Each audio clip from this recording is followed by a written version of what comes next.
Welcome back. વોરોમાં વધુ સમાચારમાં વાત કરીએ કે જ્યાં પોરબંદરમાં સ્વતંત્રતા દિવસની ઉજવણીમાં મહાનગરપાલિકા દ્વારા મોટી બેદરકારી દાખવવામાં આવી છે. એસટી ફુવારા નજીક મૂકવામાં આવેલી જે ડિજિટલ સ્ક્રીન કે જ્યાં 80માં સ્વતંત્રતા પર્વની જગ્યાએ 15મી ઓગસ્ટ 2024 અને 77મી વર્ષગાંઠ દર્શાવવામાં આવી હતી. તો આઝાદી પર્વ જેવા મહત્વના દિવસે મહાનગરપાલિકા દ્વારા વર્ષ 2024નું જૂનું કન્ટેન્ટ સ્ક્રીન પર ચલાવી દેવાતા સ્થાનિકો અને રાહદારીઓમાં ભારે ચર્ચા જાગી હતી.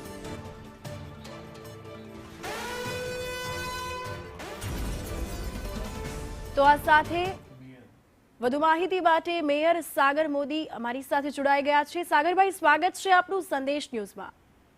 નમસ્કાર બેન. અહીં 15મી ઓગસ્ટ 2024 અને 77મી વર્ષગાંઠ જેવી પોસ્ટ ચલાવી દેવામાં આવી, આ કેટલી યોગ્ય બાબત?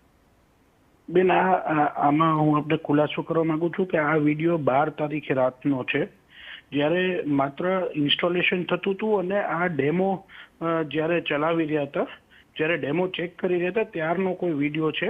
હાલ પૂરતું અમે અમારા એન્ડે બધું જ ચેક કરાવી લીધું છે, બધું પ્રોપરલી ચાલી રહ્યું છે. 13 તારીખથી અમે 16 તારીખ સુધીને આ જાહેર કરેલું છે કે ડેકોરેશન ચાલુ રહેશે. માત્ર 12 તારીખે રાત્રે અમારી ટેકનિકલ ટીમ જ્યારે ડેમો વર્ઝન જોઈ રહી હતી ત્યારનો આ વિડીયો છે અને એ વિડીયો વાયરલ થયેલો છે, તેની હું સ્પષ્ટતા કરું છું.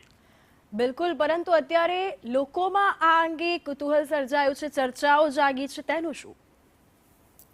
બેન, જે રાહદારી છે અને જે લોકો જોઈ રહ્યા છે તે ખૂબ જ મોટી સંખ્યામાં પોરબંદરમાં લોકો આની રીલ ઉતારી રહ્યા છે અને એને સોશિયલ મીડિયા ઉપર વાયરલ કરી રહ્યા છે. પણ માત્ર જે આ તારીખવાળી વાત છે એ માત્ર 12 તારીખે રાતનો વિડીયો છે અને એ જ્યારે ઇન્સ્ટોલેશન થતું હતું ટેકનિકલ ટીમ દ્વારા, ત્યારે એ વિડીયો ખાલી એક વખત ચલાવીને એને ડેમો માટે જોઈ રહ્યા હતા અને અમે અમારું ડેકોરેશન 13 તારીખથી 16 તારીખમાં ખુલ્લું મૂકેલું છે.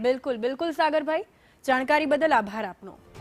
તો અહીં મેયર દ્વારા જણાવવામાં આવ્યું કે ઇન્સ્ટોલેશન ડેમો કામગીરી ચાલી રહી હતી ત્યારે 12 તારીખે આ ચલાવવામાં આવ્યું છે, પરંતુ લોકોમાં આ વિશે ચર્ચાએ જોર પકડ્યું છે.